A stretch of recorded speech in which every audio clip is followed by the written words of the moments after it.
Welcome to the What Really Happened radio show. Because World War III is a... Okay, we seem to be fading out a little bit early on that entry, so here we are ready to go. It's Monday, April 15th, 2013, halfway through the month, income tax or extension filing day, and we've got a lot of stuff to talk about. The phone lines are open, 800-313-9443, 800-313-9443. Manny is in the control room, twiddling the dials, keeping us out of trouble, ready to answer the phone when you call on in with your concerns about what's going on today.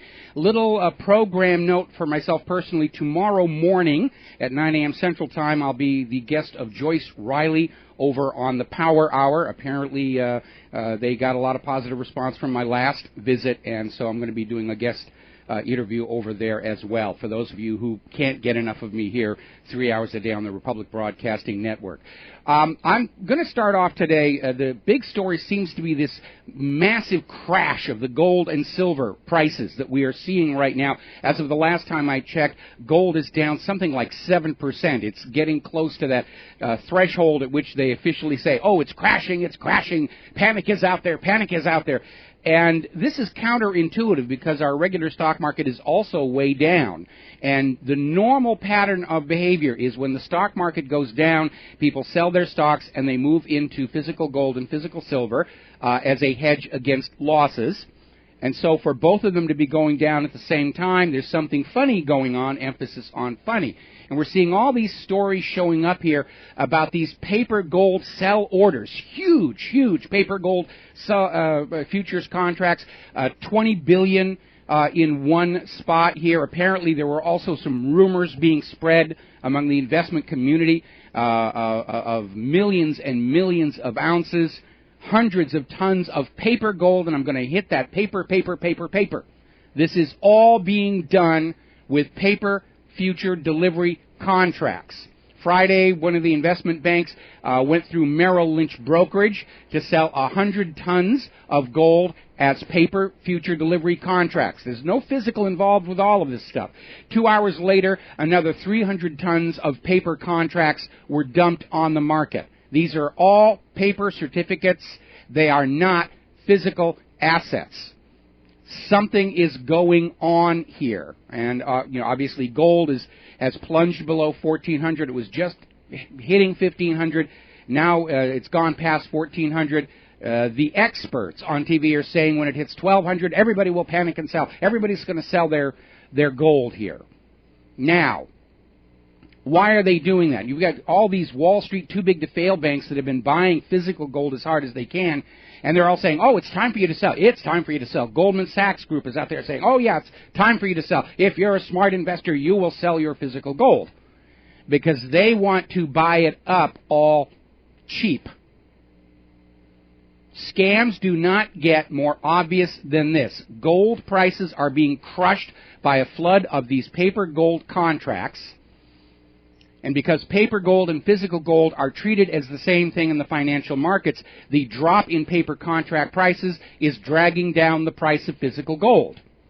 So we're being told. Go try and buy some physical right now. You'll be in for a real shock. Now, we know there is not enough physical gold to satisfy the current outstanding contracts. We've been hearing from these banks, these Dutch banks, that were unable to fulfill their gold contracts, and they're having to try to buy them out with paper money.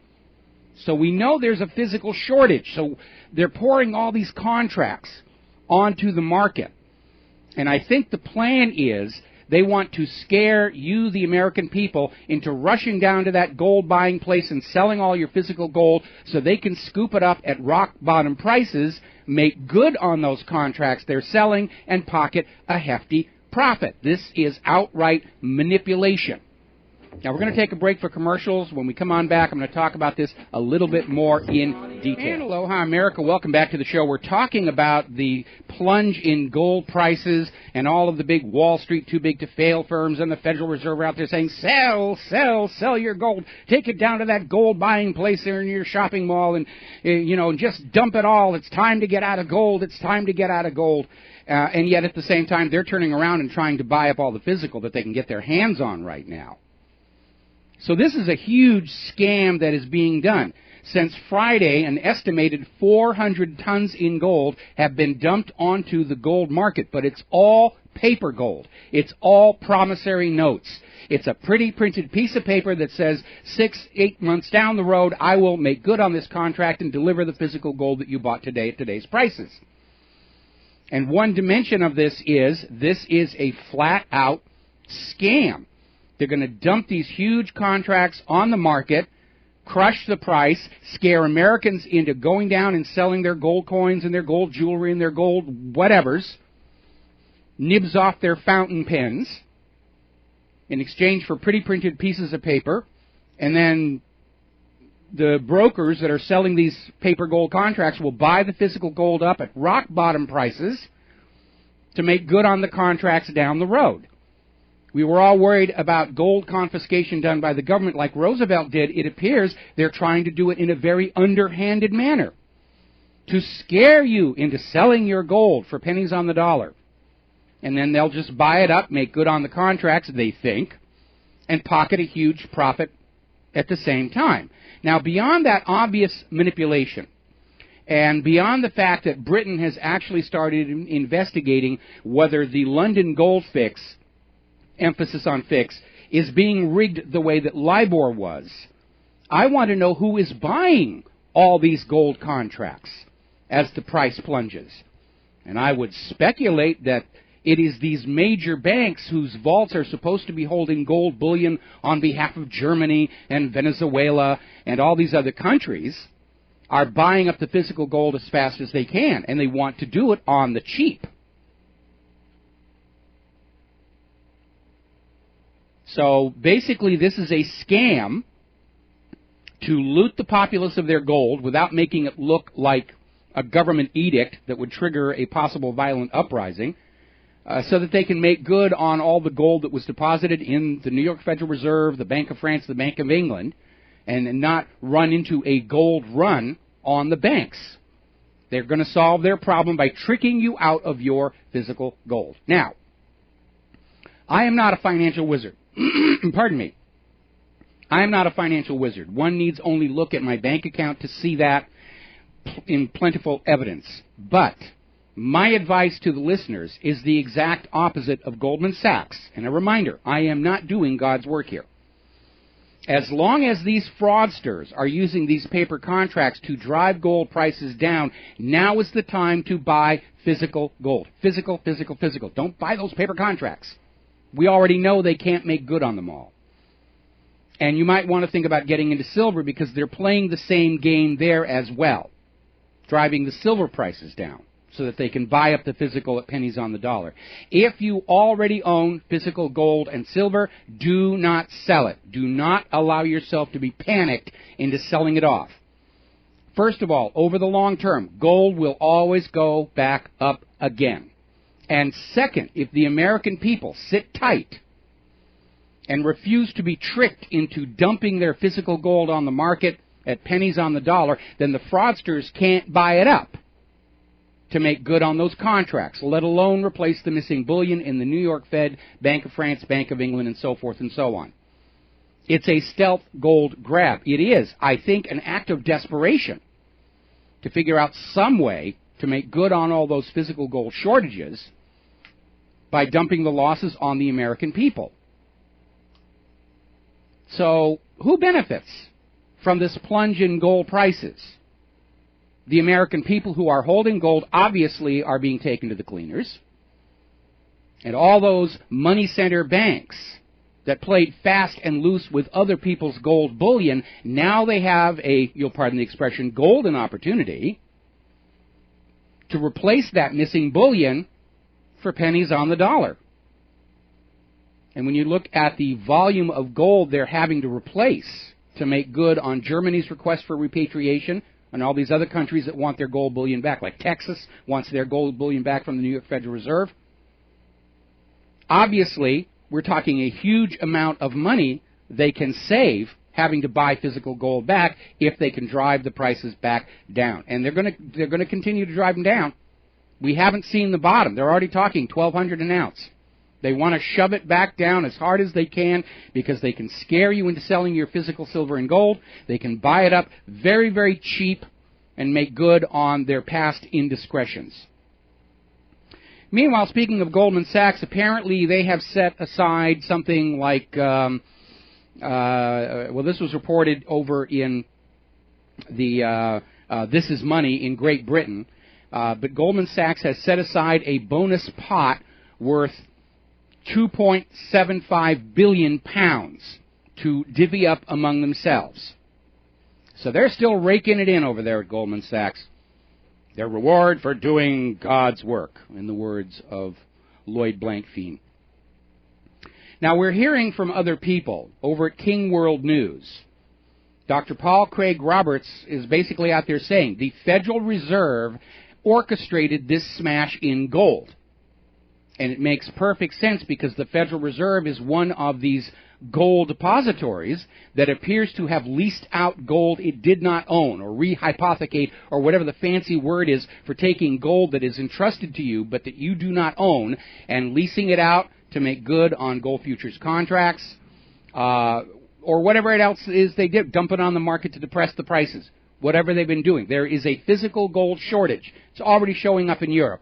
They're running out of physical gold in Thailand. They're running out of physical gold in India.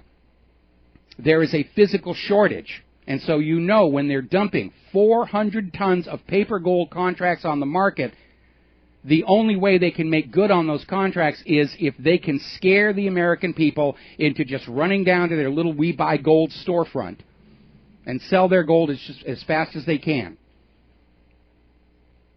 And because of the lower prices, you're not going to get a lot of money on it.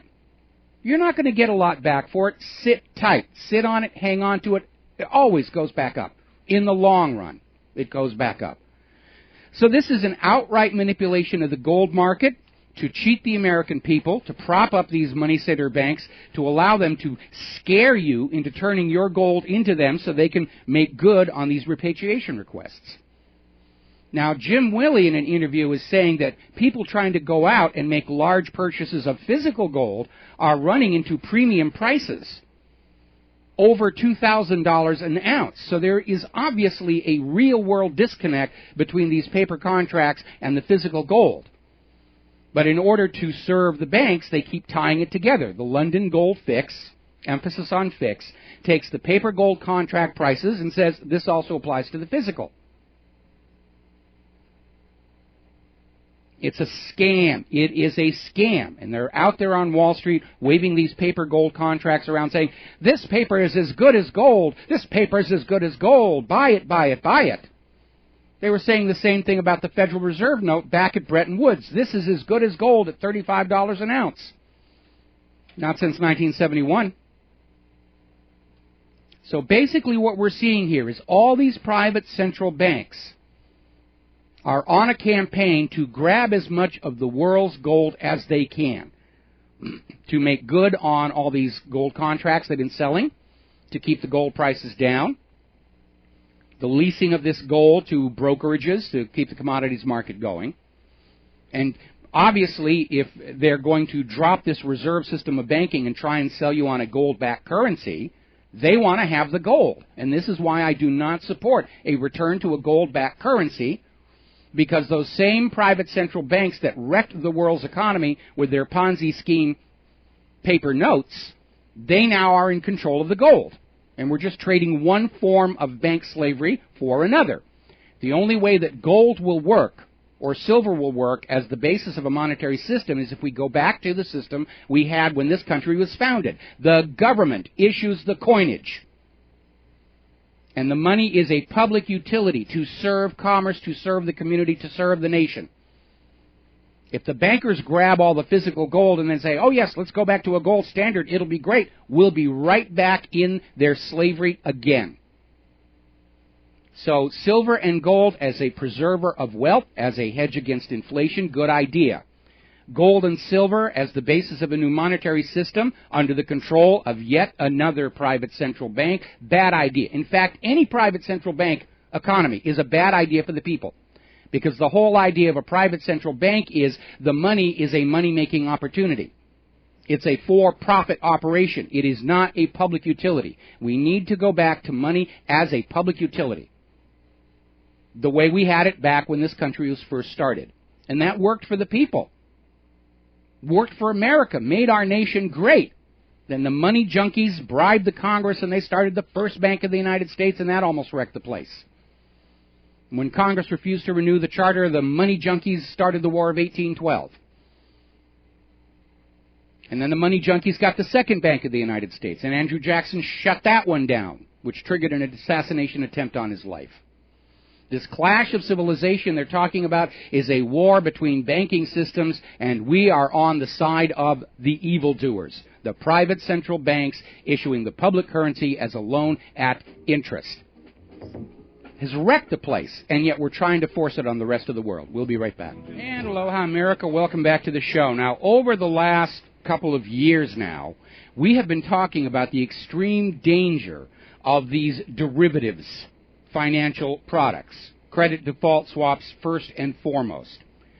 And they are completely unregulated, and they're handled very recklessly, which is what led to the collapse of AIG. Now, a credit default swap, for those who are not up on the terminology, it's like an insurance policy. If I'm going to invest $10 million in a new company, Consolidated Frisbees, I'll buy a credit default swap so that if that company goes bust and I lose my investment, the credit default swap will pay me back at least part of the money I invested.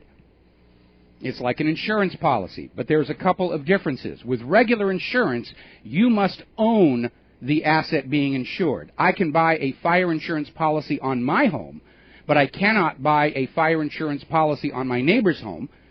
First and foremost, because I don't own that asset, and secondarily, it gives me a motive to sneak over there in the middle of the night with a can of gasoline and a road flare.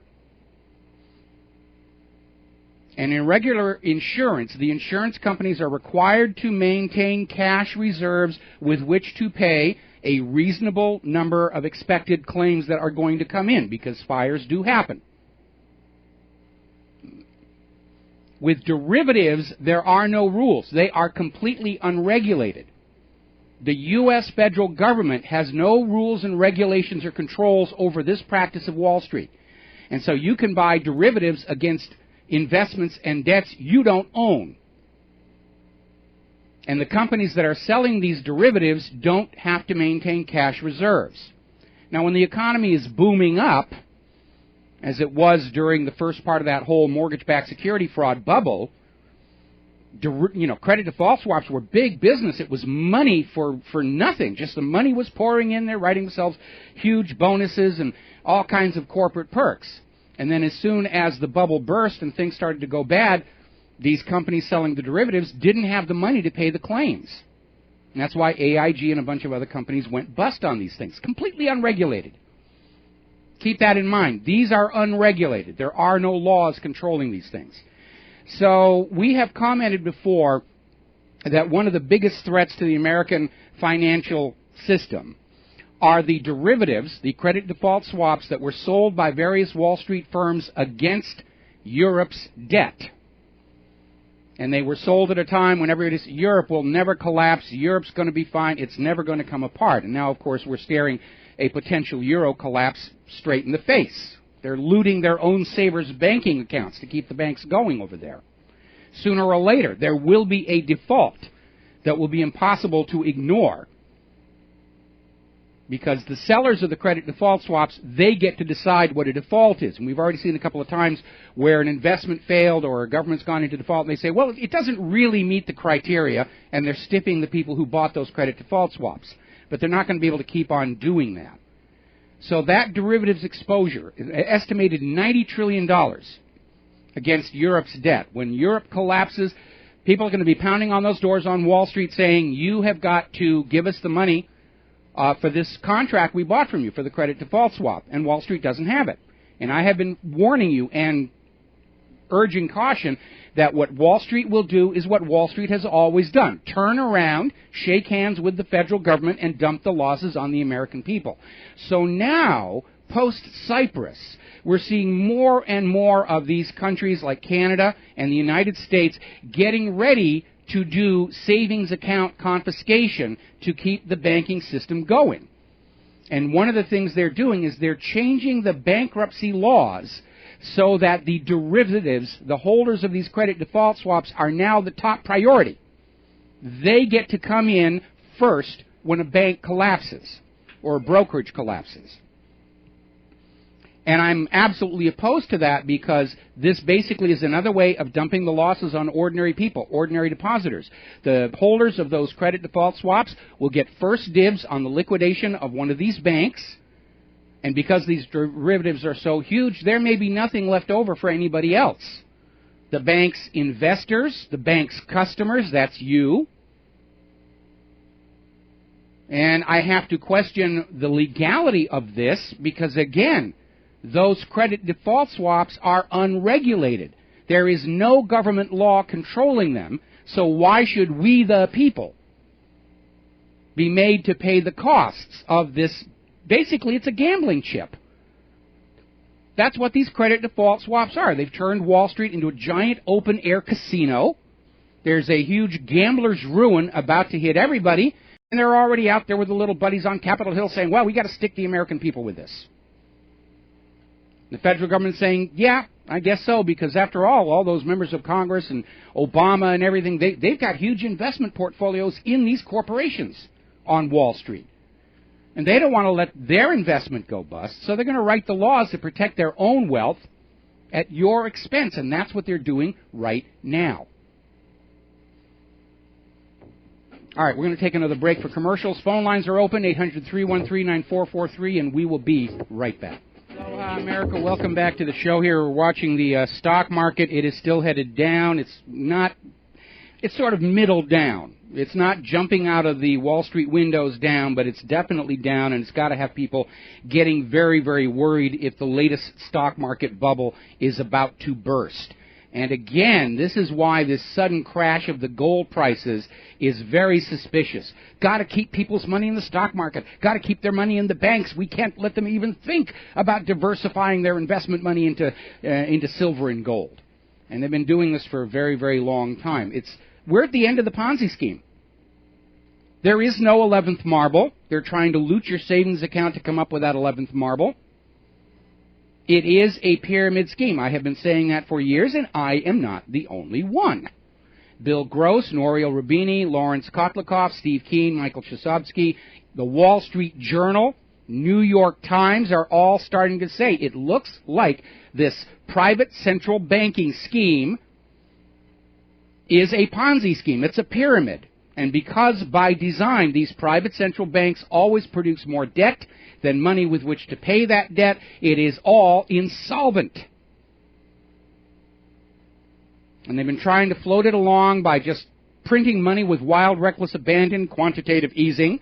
If you did it, it would be called counterfeiting and you would be in jail. But when the Federal Reserve does it, it's quantitative easing.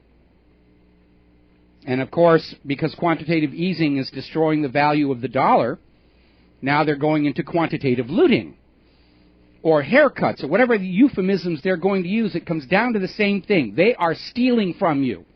To keep their little Ponzi scheme going a little bit longer, they are stealing from you. Whether they're cutting your Social Security payments, and it's not their money to do that, it's your money. Whether they're defunding pensions through fraud, and whether they're doing direct reach into your savings account to grab themselves a huge heaping handful of your money, your wealth, it is stealing. There is no other word for it. They are stealing from you. And that, too, is a sign of impending collapse. They're getting desperate. They're not even concerned about the law and the Constitution any longer. All of these considerations, welfare of the people, the general good, the common good, they like to wave that one around. It is obvious private central banking is contrary to the common good or the general welfare of the population. All other considerations in the running of the nation have become subordinate to protecting this little Ponzi scheme bank.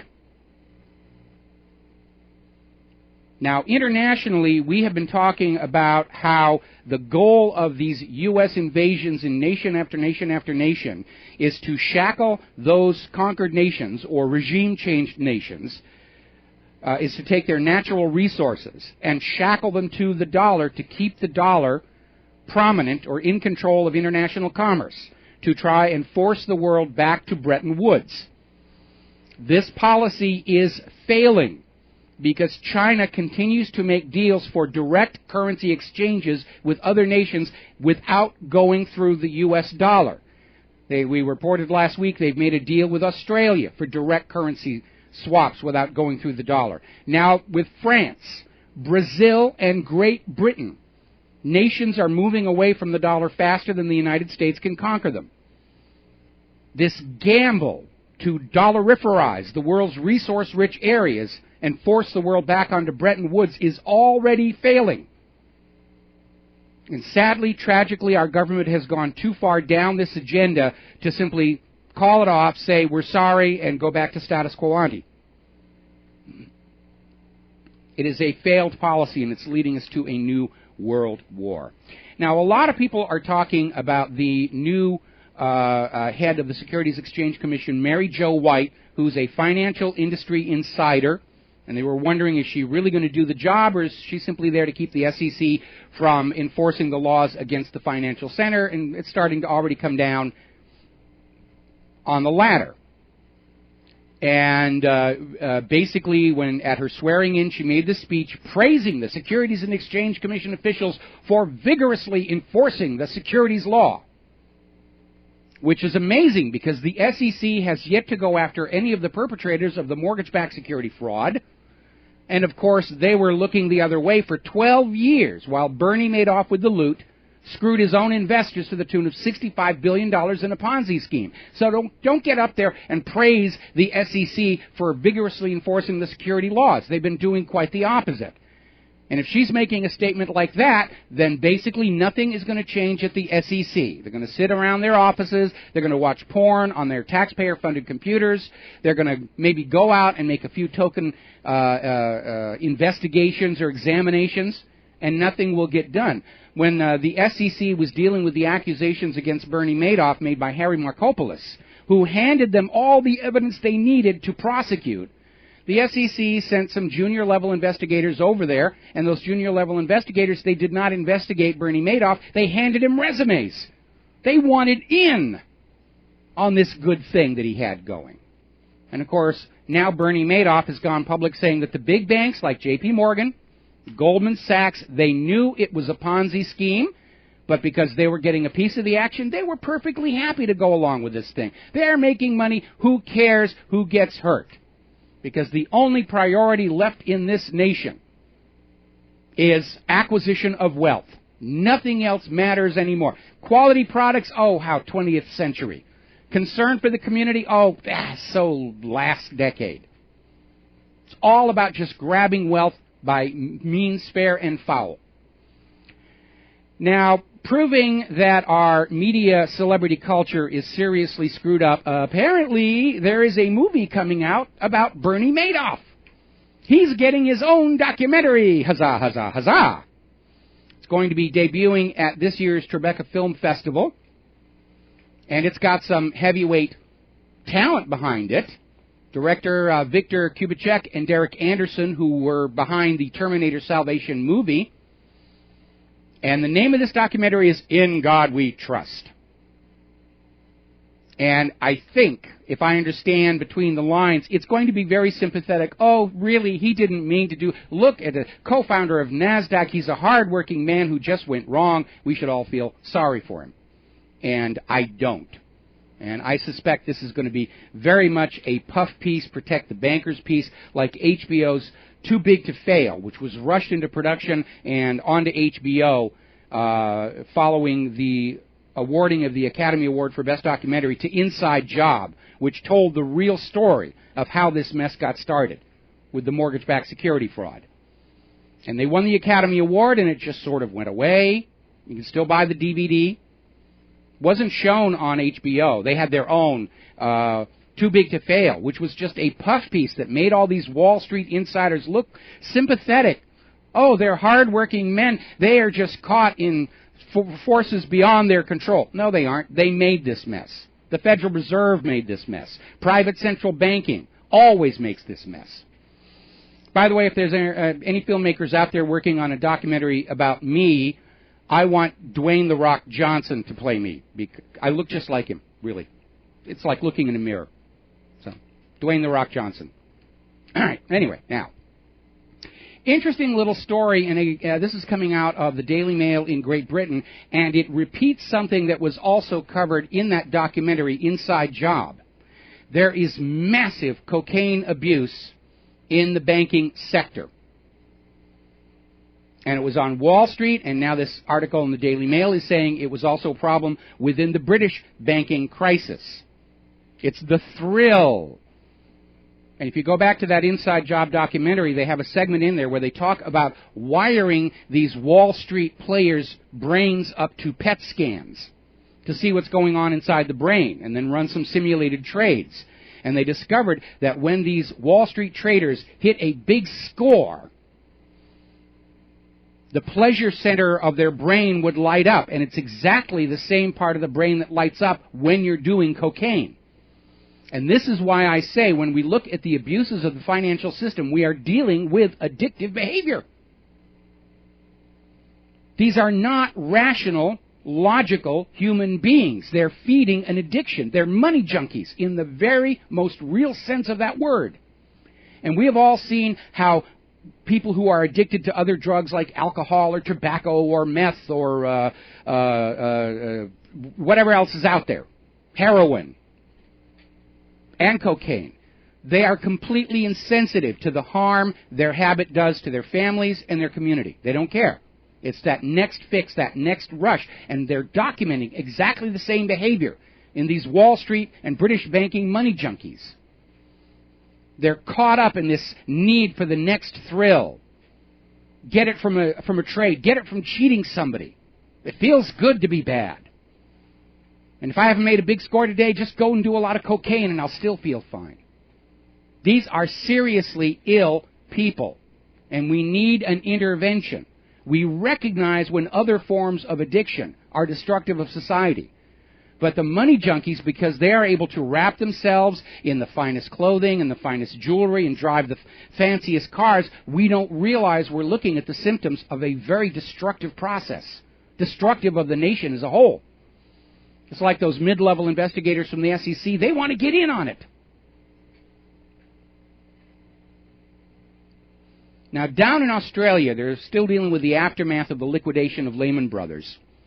And perhaps not too surprisingly, they've come up with a settlement which will give the investors in Lehman Brothers less than half of what they're owed.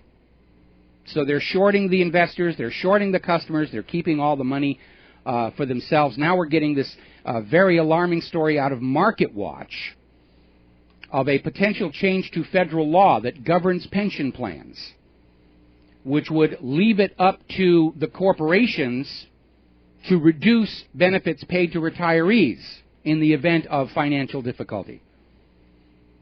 Now, this undoes legal guarantees that have been in place since 1974. And we know why they're doing this. Because during the mortgage-backed security fraud, because those Wall Street's rating agencies, except for Egan-Jones, which is now banned from ratings by the SEC, they gave these mortgage-backed securities AAA ratings. And under U.S. law, pension plans are only allowed to invest in AAA-rated investments. So the pension funds were buying up these mortgage bundles. And then the whole thing imploded, and the result is pension plans across America, private and public, have been defunded.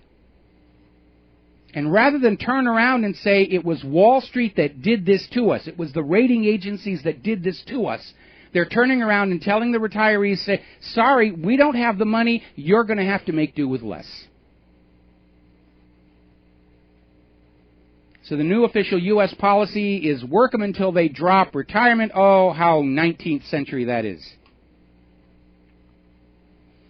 Up in Washington State, they are so desperate for tax revenues, they're going around to various clubs Because if you have like a regular bar where people just sit and drink, that's one tax rate.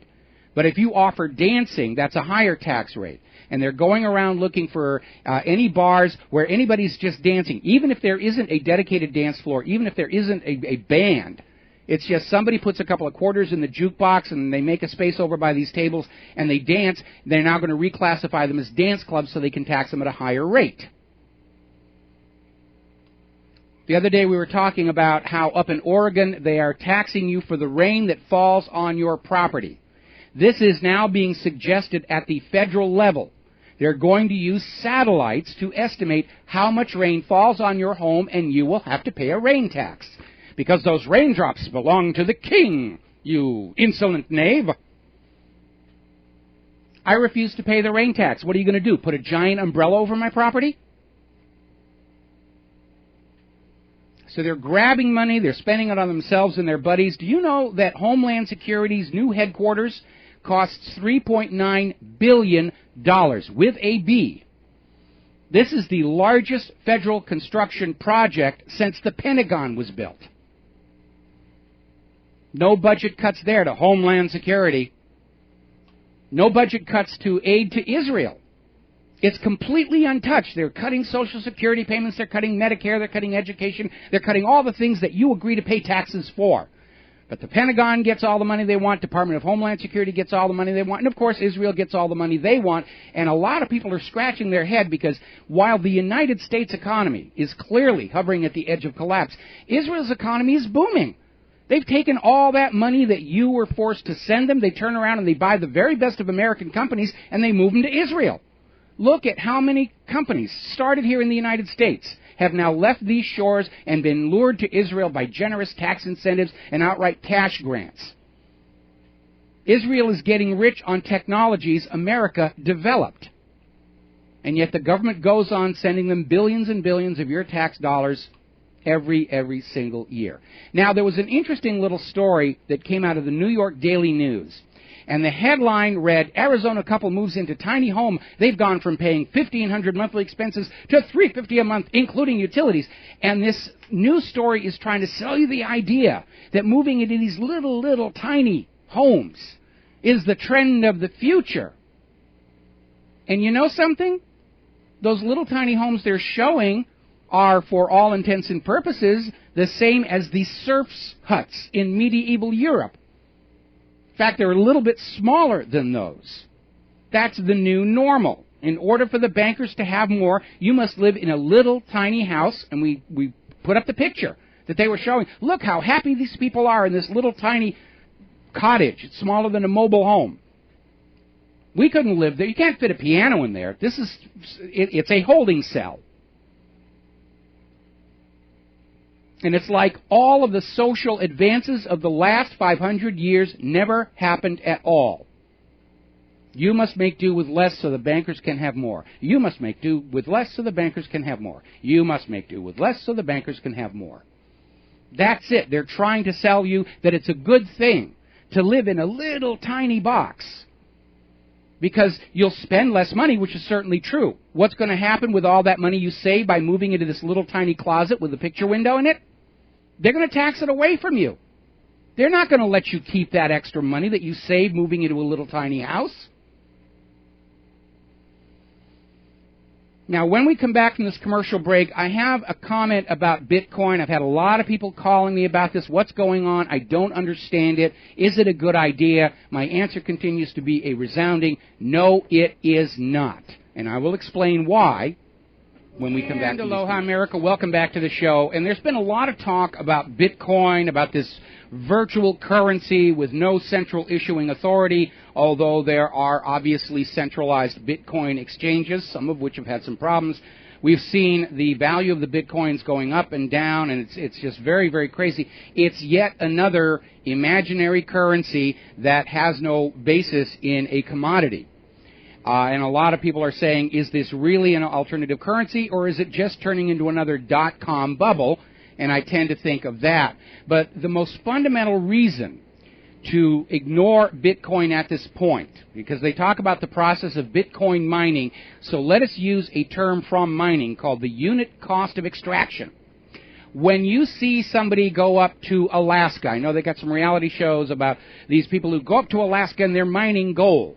And they're out there with all their equipment and they're digging in the ground or they're diving in the ocean and they're coming up with gold and they're saying, huzzah, huzzah, we're growing wealthy. Well, the reason they're growing wealthy is because the value of the mined mineral exceeds the cost of getting it out of the ground.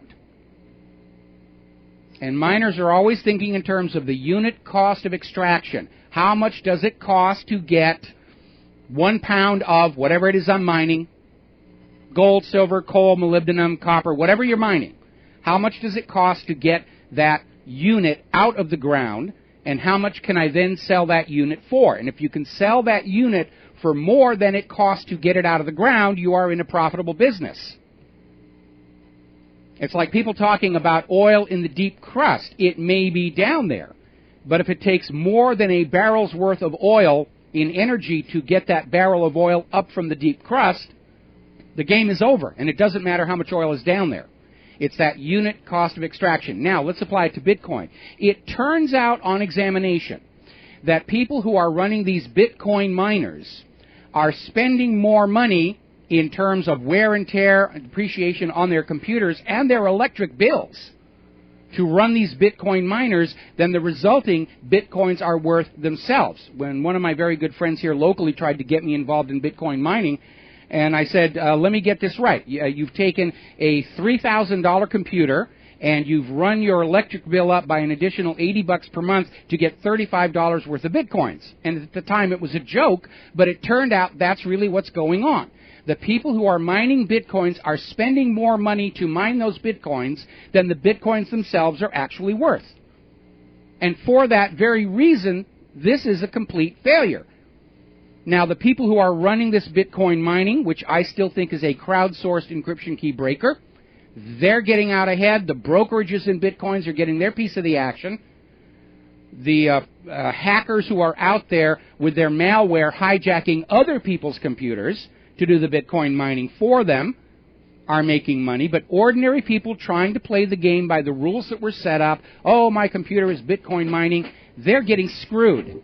They're spending more to get the Bitcoins than the Bitcoins are worth, and this is why this is a failed concept already. We'll be right back after station identification. Aloha, America. Welcome back to the show. Now, over in Germany, where Chancellor Angela Merkel has been a champion of the euro since its creation and is willing to sacrifice all of the German people's wealth to keep this single currency propped up. Inevitably, a backlash was going to happen. And we're hearing now that there's a brand new political party starting to form in Germany. Apparently it's hugely popular. And it's the anti-euro political party.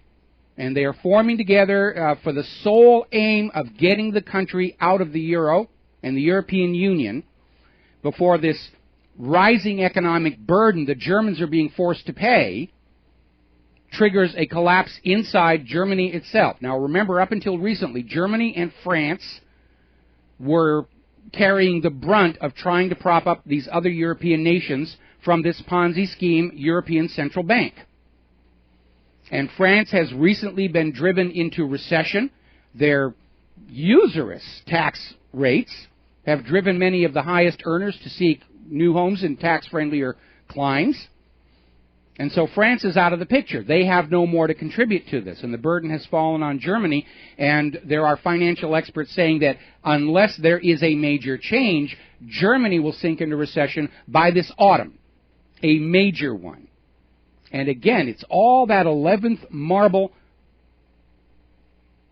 thinking by the private central banks. When the European Union was formed, that may have been a good idea, but they had a built-in self-destruct mechanism with that European Central Bank issuing the euro as a loan at interest.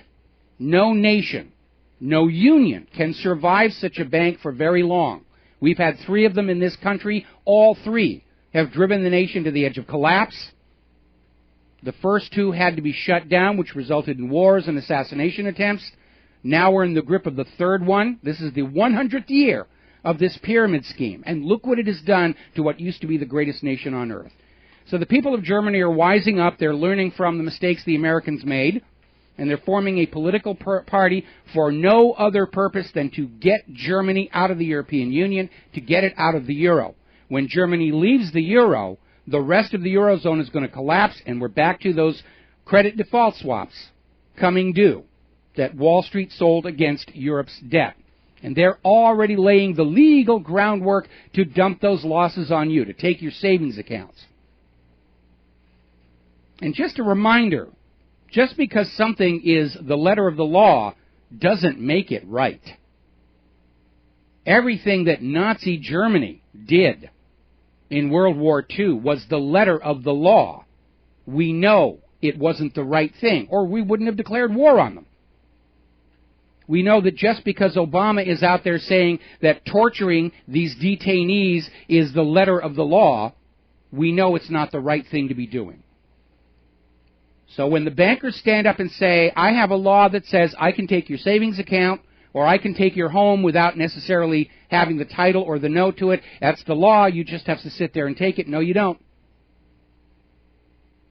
All Americans are obligated to obey laws that serve the community and the nation. But nobody is obligated to follow a bad law. There is even a United States Supreme Court decision, Marburg versus Madison, that stated laws repugnant to the Constitution are automatically null and void. We're going to come back to that a little bit later because the gun grabbers are having a field day right now with their laws. We're going to take a break for commercials. Phone lines are open, 800-313-9443, and we will be right back. Actually, I jumped the gun a little bit. 3, 2, 1. There's the music. We'll be right back. Aloha, America. Welcome back to the show. We're getting word that there has been either an explosion or some explosions at the Boston Marathon. No word yet if somebody blew up part of the kitchen or if this is a terror attack by those dastardly North Korean, Iranian, Russian, Chinese, Al-Qaeda, or whatever. So, but they're making a big deal about it. This is their news. You know corporate media. If it bleeds, it leads. If it thinks, it stinks. Now then, down in South America, Hugo Chavez appointed heir, Nicolas Maduro, narrowly squeaked by a victory against challenger Enrique Capriles. And Capriles, of course, as he said he was going to do, is not accepting the official results. He wants a recount. They're screaming vote fraud, vote fraud, vote fraud, considering that the earlier polls showed a virtual landslide for Maduro. I agree this almost 50-50 split in the vote shows that there was likely election fraud, but by Capriles. And now we are hearing, as they said last week they were going to do. They are not going to accept the final election results. They're going to be screaming fraud. They're going to be trying to foment a civil unrest and try and create the illusion of a popular uprising against the evils of Hugo Chavez. So the United States is now justified coming in with a humanitarian intervention. This is a repeat of what they tried to do in Iran back in 2009. Try and create the illusion of popular unhappiness with that gosh darn Hugo Chavez legacy that believed in reasonable wages and salaries for the people and public ownership of all the infrastructure and all those things that the banksters hate so much. So Venezuela is back in play, even though the election is over, and it was a very, very narrow victory.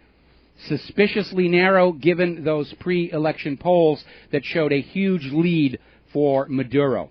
Meanwhile, over the weekend, we were seeing Maduro's Twitter account and his official campaign sites hacked by Lulzsec. And I guess that tells us who this Lulzsec is working for. And they were basically trying to cut off any independent reporting coming out of Venezuela during the election. And I think they were really genuinely hoping that the election was going to succeed in being stolen. And now that they failed in that, it's the next step, inevitably, is let's create the illusion of a public uprising and then send in humanitarian aid and support for those freedom fighters, which is the same thing they're doing in Syria right now. Meanwhile, we're hearing the Department of Homeland Security, I guess they got to be doing something with that new $3.9 billion headquarters they're building. They're actively collecting information on all gun owners across the United States of America, and apparently the state governments are cooperating, even though it is in violation of many of the state's privacy laws. And what really got people looking at this was up in New York, where under the new draconian gun ban they have there, they're starting to go out and find reasons to confiscate guns from individuals. And it looks to me like this is a stealth gun grab. They're not going to stand up there and say, give us your guns and give us your gold, because that would trigger a violent uprising. So they're trying to do it by stealth and trickery. Crush gold prices, scare people into selling their gold, buy it up at pennies on the dollar, and it basically amounts to the same thing. And they started going after gun owners who are on prescription antidepressants, which means they know that is a part of the problem. And next it'll be people who are behind on city taxes and fees. They're basically looking for excuses. They're already talking about taking away guns from returning veterans from the war zone. And so instead of trying to grab all the guns at once, they're going to do it a piece at a time and hope that gun owners don't recognize that's what's going on. It's a stealth gun grab. And we are finding out that these various state governments are cooperating with the Department of Homeland Security, which is kind of weird because you would think it's the Bureau of Alcohol, Tobacco, and Firearms that is supposed to be at the point of this kind of data collection. But it's been taken over by the Department of Homeland Security, the new Gestapo, the new SS, whatever you want to call them here. We are getting accusations that up in New York, this scheme by the Department of Homeland Security and Cuomo is an attempt to basically circumvent the Fourth Amendment, because all of this collecting of information on gun owners is a violation of the Fourth Amendment prohibition against unreasonable search and seizure. They're supposed to have a warrant describing the place to be searched and the items to be seized, and they're operating without these. I don't care what laws they pass, and again, this is an example of just because they say something is the law doesn't mean it's right. They're going out to people and say, give us your guns. Really? Where's your warrant? We don't need a warrant. You are on prescription Zoloft. Give us your gun. That may backflash if they go up to a gun owner who's been off his meds for a few days. Now they're trying to back off taking the guns from these people on prescription antidepressants and say it was just a mistake. They didn't realize it was going to go that viral. Over at CNN, apparently last week, they had, on Starting Point, they had anchors John Berman and Christine Roman hosting Senator Joe Manchin, who's one of the two senators responsible for the compromise legislation on background checks. Very disgraceful segment where Senator Manchin basically thanked CNN for their support of the pro-gun agenda. Now, an interesting story has come from Senator Mark Kirk. He's basically coming out and saying that this bipartisan gun deal that has been arrived at last week was not the result of careful deliberation within the halls of Congress, but was the result of these parties out on people's boats. He's calling them booze and boat parties. Just got everybody drunk and had a good time, lots of women or young boys on the boat, and basically said, come on, vote for this thing, and just schmoozed them into the deal without really thinking about its merits. And a lot of that goes on in Washington, I understand that. But it again shows the recklessness and desperation of the gun grabbers. They don't care if it's legal or not. They just want to get the guns, because they understand things are going to be very, very unhappy with the American people, especially as they try and grab more of the people's wealth. And they're trying to do it covertly. They're not standing up and saying, turn in your gold the way Roosevelt did. They're doing it with this gold price smash to trick you into selling your gold on the cheap. Don't fall for it. If you've wanted to buy silver and gold, now's a good time to do it, now that they've artificially suppressed the price. If you have physical gold and silver, hang on to it. It will go back up eventually. But we're seeing all these words, panic. They're talking about the panic. There's a panic sell-off. There isn't a panic sell-off. They're trying to create one to stampede everybody down to their little gold dealer. Sell, sell, sell. Because they're going to buy, buy, buy. Getting back to the gun grabbers, you want to know desperation on the cusp of madness? they have brought out Adam Gadon, the American Al-Qaeda, to make the case for gun control.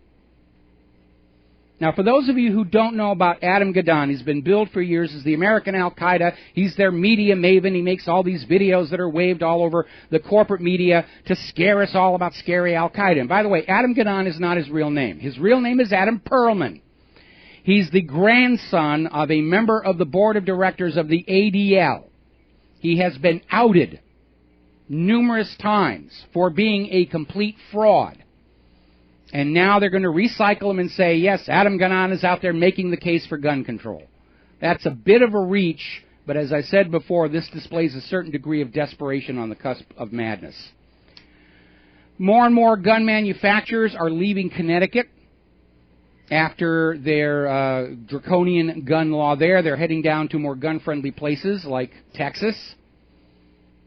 And Bristol-based PTR says they're getting ready to leave. Stag Arms is getting ready to leave. They're all heading out of there and taking their jobs with them, and the governor of Connecticut says, we don't want your jobs anyway. The people of Connecticut are saying, yeah, we want jobs. What is wrong with you? Driving business away at a time like this. Now, as I mentioned earlier in the show, the gun grabbers are celebrating the fact that the United States Supreme Court is refusing to hear a legal challenge to the New York gun law,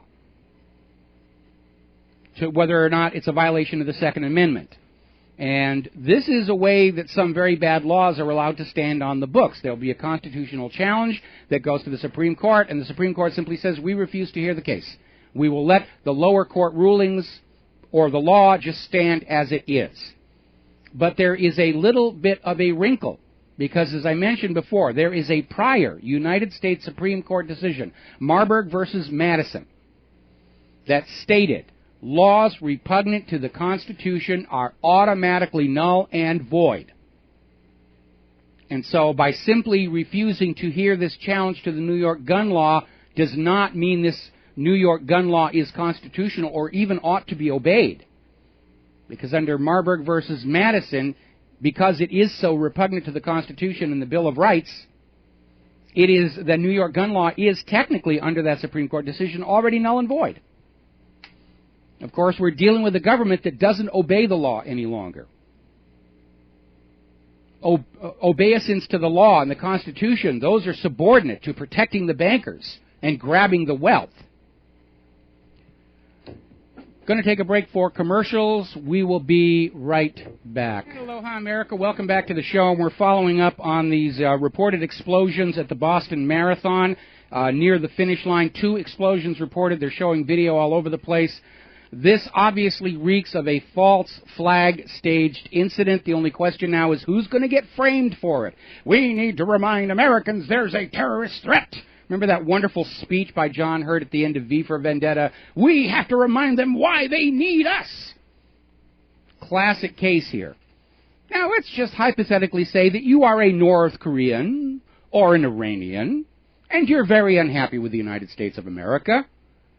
Why would you blow up the Boston Marathon? Bunch of people running by in their little shorts, tight clothing. What do you gain by that? The only thing that you gain is publicity. This is set up to make news. The news is already there covering the Boston Marathon. Let's set off a bomb. Guaranteed coverage. By its very placement there at the Boston Marathon near the finish line where all the TV cameras already are, this is intended to attract attention and generate news coverage. This is a fraud. This is another staged false flag terror attack. The only question is who is going to get framed for it. It's those gosh darn North Korean, Iranian, Cuban, Al-Qaeda, whatever. They'll try and rope everybody in on this thing. My goodness. Does look like it was a moderate-sized explosion from the volume of smoke. May have been a black powder bomb. I'm just guessing on that one. But they are saying that 6 people were hurt from flying debris. No deaths reported yet. Apparently the hotel that serves as the headquarters for the Boston Marathon is now on a complete lockdown. Even though the bombs took place elsewhere going to lock down the hotel on that. So basically, this seems to be our staged terror event du jour. And as I said, the only question in my mind is, who are they going to frame for it? Who gets the blame? Or is this another one of these numerous FBI sting operations that got out of control and the terror attack actually happened? Wouldn't that be an embarrassment for the FBI? So, and again, like I said, if there was a real disgruntled terrorist out there, a real North Korean, a real Iranian, a real Afghani, a real Iraqi, a real, pick one from any of the dozen nations the United States has invaded and conquered so far, and they wanted to cause harm to the United States government, to exact revenge for the invasion of their country, for the drone strikes that are killing 50 innocent people for every one suspected target, why would they pick the Boston Marathon? And the answer is they wouldn't. This is intended to generate headlines. Boston Marathon, finish line, plenty of news cameras already there ready to go. It's an attention getter. Meanwhile, over at the New York Times, they're out there. And by the way, here we are Monday. North Korea hasn't fired any missiles, test or otherwise. Nobody's been nuked. And they're still trying to raise on that busted flush. The New York Times over the weekend is saying it's time to bomb North Korea before it's too late. They're a danger. North Korea is a dire danger to the United States of America. Doesn't the United States of America have this nuclear deterrent? All of these SSBN, nuclear-guided ballistic missile submarines, cruise missiles, Minuteman missiles in their silos out there in the Midwest, B-52s, B-1s, B-2s. Don't we have all of that to discourage people from attacking us? And if it doesn't work, if it's not a deterrent, let's sell all that hardware and use the money to pay back some of these ridiculous loans the government took out. The New York Times is out there still selling the idea that North Korea is a threat to us. No, they aren't. They're the stepping stone for war with China, because China's gold-backed yuan is the real threat. They're making all these deals with countries to drop the U.S. dollar in trade between each other. That's the real threat. Now, the United States and Japan are offering new nuclear talks with North Korea. And they're trying to make it sound like this is a perfectly reasonable thing to do. That we will drop the sanctions and drop our saber rattling if North Korea will give up its nuclear weapons. And we know how well that approach has worked with Iran. Now, North Korea has issued a counter-statement saying that we are ready to develop relations and ensure stability with our neighbors as a responsible nuclear state. In other words, North Korea's position is we don't want to be upset with anybody, but we're going to hang on to our nuclear weapons. Because North Korea has seen that the United States only invades countries that don't have nuclear weapons.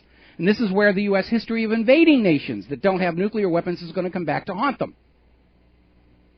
And North Korea's prime beef is the fact that the United States, the only nation to actually use nuclear weapons of mass destruction on the civilians of another country, has nuclear weapons stationed around North Korea, with which they have been threatening them. So the New York Times is out there saying, oh, we've got to do whatever.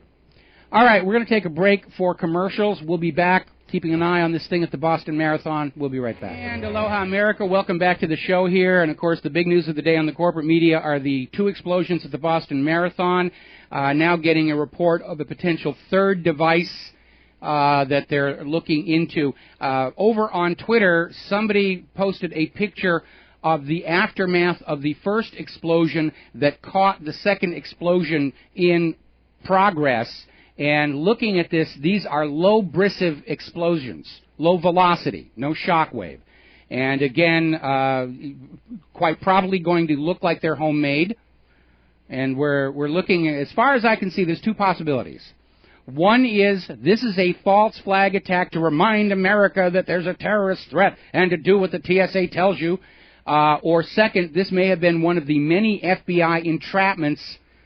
Only this one got out of control, and the terror act actually went forward. So, but again, not for a second am I going to buy that this is Iran or North Korea or anything at all like that. This is classic false flag. The only reason to target the Boston Marathon is for the publicity value. The Boston Marathon is not strategically important to the U.S. government. The Boston Marathon is not important to the banksters at Wall Street. It's a throwaway. It's just a bunch of runners and health nuts.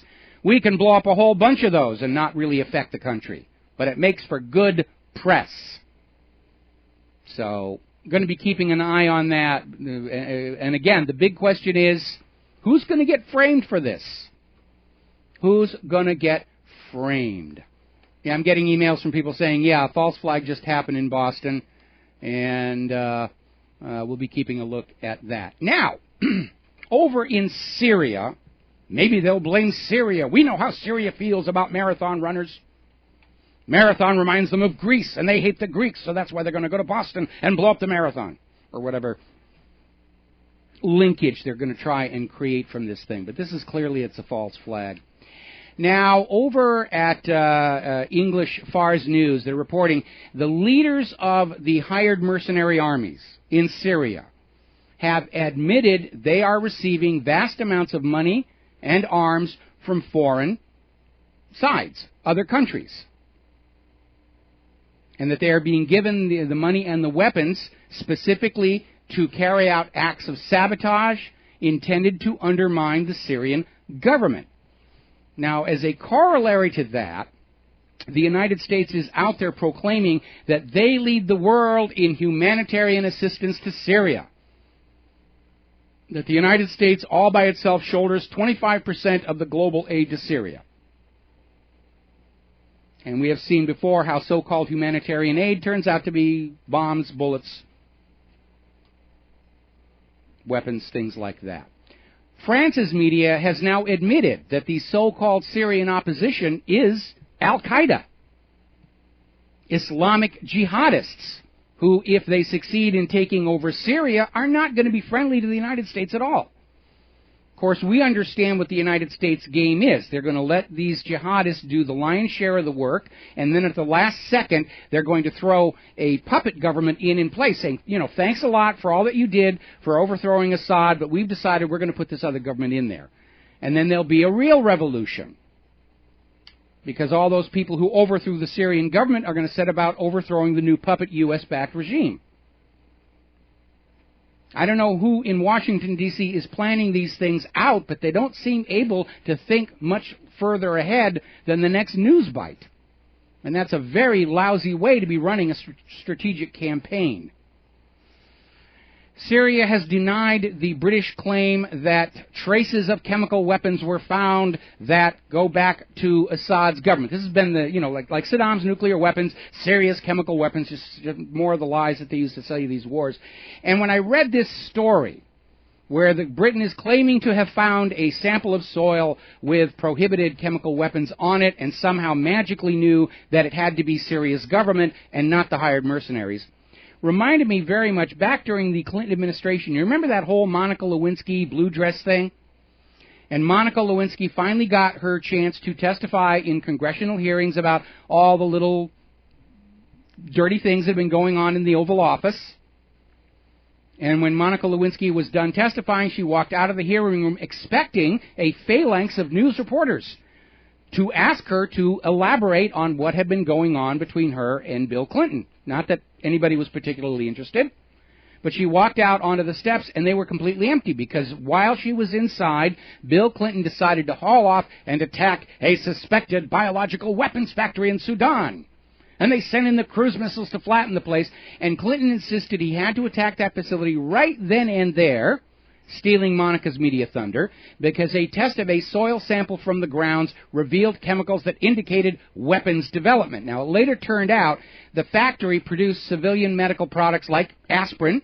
It was on a paved lot in a paved section of town, and the soil sample was taken from a planter of roses, which were, like cultivated roses anywhere, dusted with the usual products to protect roses from insect infestation, one of which was known to false positive the chemical weapons test. And inspectors went in, looked at the ruins of this Sudanese factory and said, this is just an aspirin factory. They provide, aspirin, over-the-counter medications, bandages, and stuff like that. So the American taxpayer not only paid for the $1 million of shot cruise missiles to destroy the place, they ultimately wound up paying to rebuild the aspirin factory. And this appears to be more of the same, to try and, we've got to go into Syria, we've got to go into North Korea. They're so desperate for a war to save this Ponzi scheme banking system. And the reason is very simple. We know the Federal Reserve. We know that all private central banks are pyramid schemes. And every time they get into trouble, they kick off a world war to get out of it. Crash of 1907, World War I. Crash of 1929, World War II. Crash of 2008. U.S. has already invaded more than 10 countries on 2 different continents. Technically, under U.S. military doctrine, this is a world war. What they're waiting for is the big bang, where everybody will say, oh yes, it's a world at war, and the U.S. government can say, the time has come to forget all about Wall Street's crimes and corruption and fraud. It's time to forget about the abuse of the Constitution and the Bill of Rights. We're at war, and we expect all loyal, patriotic Americans to salute the flag and throw their money at Wall Street and their children onto the designated enemy's bayonets. Because it worked the last 2 times. I don't think it's going to work this time, because this time the American people understand it is a crock. Netanyahu is over there trying to ramp up the war against Iran. He's saying, if we must, we'll go to war. If we have no choice, we will grasp our swords and go to battle, blah, blah, blah, blah. Of course, Netanyahu does not mean Israel is going to go to war against Iran. What Netanyahu is saying is Israel will attack Iran, then skedaddle back to Israel and then scream at the U.S. government, Iran is attacking us, Iran is attacking us. And the United States government has already committed to protecting Israel against Iran, even if Israel attacked Iran first. It's an open invitation to have more of your sons and daughters in uniform flung onto the bayonets of Israel's designated enemies. Now, that's not to say that the United States does not have its own interests in Iran. They want to get rid of Iran's state central bank. They want to basically make sure that Iran's oil is only for sale on the global market for U.S. dollars. It's that dollarification agenda. And I'm getting a message from the control room. Yes, I did get we've already talked about it, the explosions at the Boston Marathon. So Netanyahu's out there screaming about Iran. Meanwhile, we're getting this interesting story where the deputy foreign minister of Israel is screaming about U.S. pressure to find peace with those Palestinians. And says Israel will not be guided by external influences when making key diplomatic decisions. No problem. We'll just put a stop payment on those checks. If you don't want to take our advice, don't take our money. Simple solution. Now, over in Russia, the Kremlin is decrying this Magnitsky blacklist and saying it is a blow to U.S. and Russian ties. And have you noticed how ever since Russia took over control of their central bank, all of a sudden they're the bad guys. We've got to demonize them. I'm sure the attitude of the White House is, this is what you get for daring to have state control over your central bank. Who do you think you are, a government? Governments are not allowed to control the bankers. That's the model that we follow in the United States. And look how well it's worked out. Now, over at Business Insider, there was Robert Johnson who wrote this puff piece saying that even though the detention of these Guantanamo detainees may be morally offensive, they're really being taken very good care of. And so we shouldn't make a big fuss over the morality and legality of their detention because, after all, they're being taken care of better than they would in their hometown. It's one of the most absurd things I have ever said. I think that probably for most people, they would rather be at home with their friends and family and the freedom to choose their own life, even if it is not as comfortable and well taken care of as they are in Guantanamo. Not that we know how they're really being taken care of in Guantanamo, because outside of a couple of carefully staged and scripted presentations for the media, we don't know what's going on in Guantanamo, other than what we're getting from people like Binyam Mohammed, who was tortured in Guantanamo and then released, and from whom we learned that far worse things than waterboarding are being done to some of those people. Meanwhile, Germany, for all of its financial difficulty, may buy weaponized drones from Israel. And again, this is another example of technology developed in the United States. Israel bought it with all of that generous billions of dollars sent to them by the Congress from you. And they buy up the best U.S. companies, move them to Israel, and then say, look, we're a huge success. Still getting the fallout over the Cyber Intelligence Sharing and Protection Act, which went through a final markup behind closed doors last week. And they're getting ready to set this before the Congress, and they don't want you to know what's going on. And basically, what we can infer from the fact of the secrecy is that all possible privacy protections of the American people have been thrown out. And that government has decided that anything that you do anywhere in the country, online, outside of the paper mail, which is still protected by federal law, is open season. They can grab whatever you want. But, of course, when that member of Congress got tape recorded planning a smear campaign against his opponent, and that was made public, oh, we can't have that. Congress people deserve privacy. We're even hearing corporations have rights to privacy. But you, the American people, Your life is an open book. You are to be staked out naked on the ground so that any government agency can come by and peek at you whenever they feel they have the need. Now, speaking of Guantanamo Bay, as you're probably already aware, they're trying to get up to the trial of the gentleman who's accused of masterminding the 1993... No, I'm sorry, this is the guy who's accused of masterminding the bombing of the USS Cole off the coast of Yemen in 2000. And I have always held that the bombing of the USS Cole frankly looked like a repeat of the attack on the USS Liberty, done by Israel to blame a third party, to poison political relations between the U.S. and that party. And the trial of the guy who's accused of being the mastermind was supposed to be coming up. All of a sudden, apparently, the legal files for the defense, which were required to be on government computers, have disappeared. Golly gee shuckies, must have been that darn Vista again. And the lawyers for the defense have come out and basically said that their emails are being monitored. Supposedly private emails, confidential communication, has gone to other sources. Now the Pentagon is saying, oh, it was just an accident. Your private emails weren't supposed to go to the prosecution. It's a system goof. Really, it's just a system goof. Now, obviously, something about the USS Cole is being covered up. Something that they don't want to be made, you could call it public in this military tribunal, because everything in the military tribunal is automatically censored. They've got the magic button on that microphone that cuts off the audio feed. And the judge was supposed to have one. Now they found out some unknown party has one.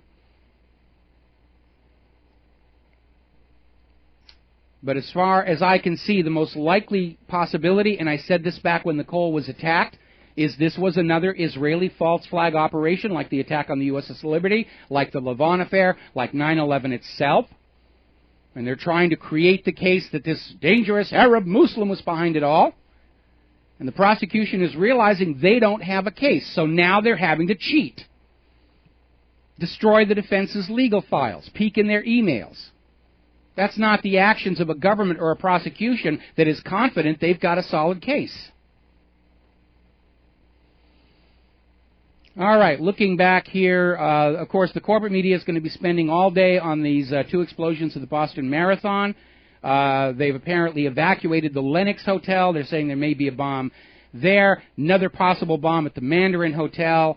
They're ramping this up. They're milking this for all it's worth. And the only question I have is, who's going to get framed for this? This reeks of false flag. Oh, remember Americans, there's a terror threat. You should put up with Department of Homeland Security and you should put up with TSA because there's a domestic terror threat. The only domestic terror threat is the FBI and the COINTELPRO boys. You want to end terrorism? I know how to stop terrorism in its tracks. Stop screwing around with other people's countries. And the terrorists will go home, assuming there are any real terrorists.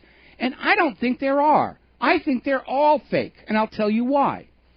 If you are attempting to bring about a change, you need the support of public opinion. Acts of terror are contrary to that social political intent, that agenda. When Thomas Jefferson and George Washington wanted to kick the British government out of the colonies, they didn't go around to colonial schoolhouses and blow up little children. They didn't burn down churches. They needed that public support. Now, whoever's going to get framed for this Boston Marathon is going to be demonized for it. So why would a genuine group wanting to seek political change in this country do something like that would so undermine the possibility of public support for their agenda? And the answer is they wouldn't. These terror attacks are carried out by a third party to frame on someone to destroy public support. Whether it's Israel staging the hijacking that led to the raid on Entebbe, which British intelligence said, yeah, it was an Israeli operation all along, or the Lavon affair, or any of these things. Whatever happened in Boston, it's not what the official story is going to tell you it is. We will be Aloha, right, America. Welcome back to the show. We're looking at these explosions in the Boston Marathon. Boston Police Department is reporting 3 people dead from the explosions. Somebody got one of the explosions on video, and I've got it up there on YouTube, but I'm looking at this, and remember what I said before about how it didn't look like it was all that energetic? It looks more like a deflagration rather than detonation. It's a very rapid combustion, but it's not a high velocity. It's not even looking like a low velocity explosive. In fact, I've seen something like this once before, and it was when an underground oil-cooled electrical transformer exploded, and it shot fire and white smoke into the air, just like this. And I just had somebody who wrote in and said that the electrical grid in this part of Boston actually had some explosions last year from transformers shorting out. So we'll see where this is going to go, but as bombs, they lack credibility. They're not that energetic. Yes, 3 people dead, 6 injured, but when you look at the crowd that was there, it's not very effective. And looking at the video, there's a little bit of smoke first, then there's an explosion, and then more fire and smoke continues to come up. So it's, I don't know, it's starting to feel like less like a bomb and maybe like an industrial accident. So we'll see what's going on, and I'm sure already they're saying, how can we use this to push the war? How can we blame Iran for it? How can we blame Syria? How can we push the terror agenda? Because truth and facts are just not a concern in the government propaganda and corporate media anymore. Now, getting over to Pennsylvania. As you're probably aware, the oil companies are trying to keep a lid on this Arkansas oil disaster because of its potential to create a negative public climate with regard to the Keystone oil pipeline and the various fracking operations that are going on to extract oil from depleted wells, sometimes at the cost of poisoning the local water supply, and in the most extreme case, triggering seismic events. And a judge in Pennsylvania has issued a decision saying that corporations do not, in fact, have a right to privacy. These corporations are trying to say, well, we're persons. We have a right to the First Amendment. We have a right to this. We have a right to that. And they're very selective because no corporation is claiming emancipation under the 13th Amendment. But they were trying to say, we have a right to privacy. And we've seen this other places as well, where these Wall Street financial firms are trying to claim that their fraudulent practices represent proprietary business secrets not to be allowed out there in public. And this judge just struck it down. If you're a public corporation, if you're any corporation, you don't have a right to privacy. And especially when you have this CISPA out there with the attitude that American citizens, legal American citizens, have no right to privacy whatsoever, the same has to apply to corporations. Because the last thing we want to do is elevate corporations over people. because that, too, is fascism. We'll be right back. And aloha, America. Welcome back to the show. And, of course, the top story in the corporate media continues to be these explosions at the Boston Marathon. And video is starting to surface of them. And, again, just on the video they're showing on CNN, there's a little bit of smoke, then there's a flash of flame, and then all of a sudden there's a lot more smoke coming up. It continues to grow and increase. And if it is a bomb, it's a very poorly made one. And I don't know. I'm starting to wonder if something else is going on. I'm trying to get confirmation of a power outage in the area. I know the Boston Globe's website is offline right now, either from blackout or from simply too many hits going on there. Now, as I mentioned before, going into the station identification, Exxon is out there trying to basically stifle or shut down any criticisms, even humorous, of their Arkansas oil spill. And as you know, the FAA has gone as far as to declare a no-fly zone over that oil spill, so that the media cannot go in and take aerial photos of just how bad that oil spill is. We're going on photos from the homeowners who are posting it out there on their social media. We are now learning that the section of pipeline that ruptured had a rupture 22 feet long. And Exxon is going to basically cut it out there and send it out for metallurgical analysis, and it's going to come back saying, oh, somebody used a cheaper grade of metal to save a few bucks than they should have. Apparently, a journalist from NPR trying to visit the site of that ruptured oil pipeline in Arkansas was threatened with arrest. This is NPR. We're not talking about somebody coming out from Bill's blog or something like that. We're talking NPR sent a reporter to investigate the oil spill, and that reporter was threatened with arrest for trying to see the site. Okay, now they're saying in Boston Marathon up to 19 people were hurt. And as I said before, the Boston Police Department is saying there have been 3 fatalities. Yeah, they're showing that explosion. And again, there's smoke first, then a flash of flame, and then more smoke coming out. And it's just not feeling like a real bomb. I don't know. We'll see what's going on. New York Times is reporting yet another leak has been found at the Fukushima nuclear plant. So all these many months later, we're finally getting the truth about what happened. Back when it first happened, no problem. It's just steam explosions, nothing to worry about. You get more radiation from a banana than you're going to get from Fukushima. Now we're finding out that plutonium-238 was detected offshore from Fukushima, and that news was held secret for 9 months. And so when they're telling you this is all that we're finding and so forth, they were lying. They knew it was worse. They were keeping it under wraps. I remember when Fukushima first happened and the Japanese Nuclear Authority was releasing this very serious degree of radiation that had been let out. And then 24 hours later they came back and said, oh, no, it was a calculator error. It's really not that bad.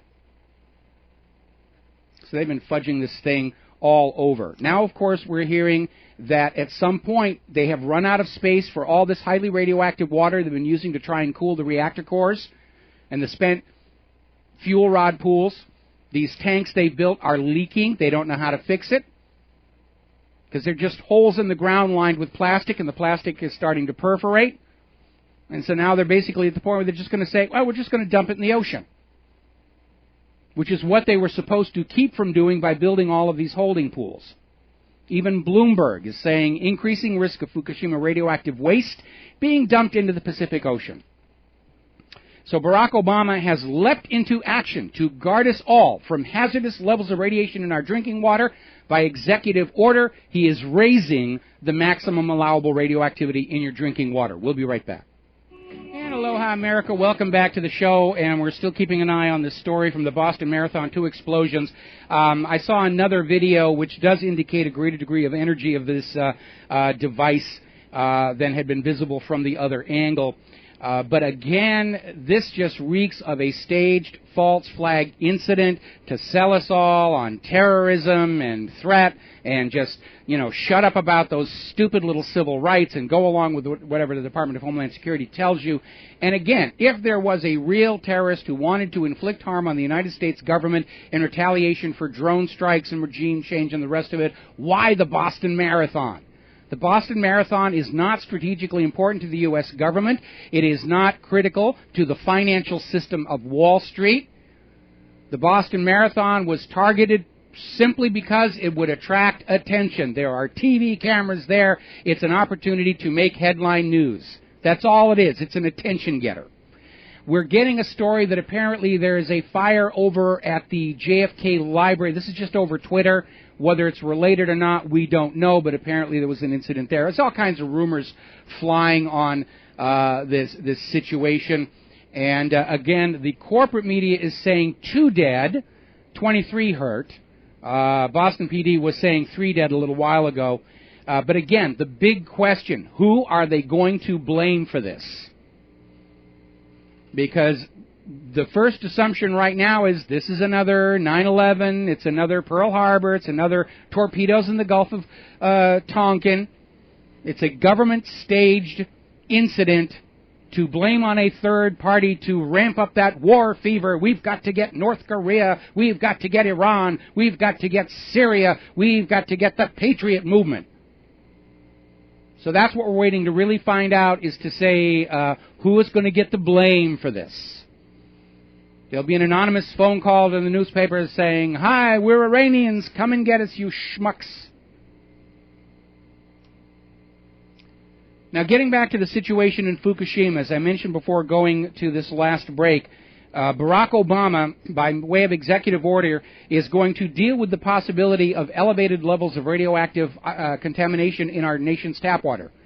And he did it by using an executive order to raise the maximum permissible radioactive contamination. So even as the radioactivity in the tap water goes up, they'll say, oh, it's still safe levels. The government says this is safe.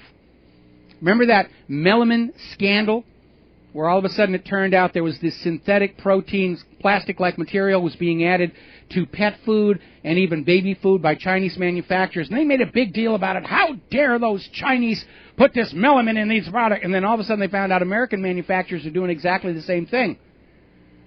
So they went and they raised the maximum permissible levels of these synthetic materials in baby and pet food in the United States to just above what the U.S. manufacturers were doing and just below what the Chinese were doing. And it kind of makes you wonder how many of these other so-called official safety standards are really safe or are merely politically and economically expedient. Somebody wrote in and said, I wonder if whoever bombed the Boston Marathon, if they were on SSRIs. Well, if they were, we'll never hear it.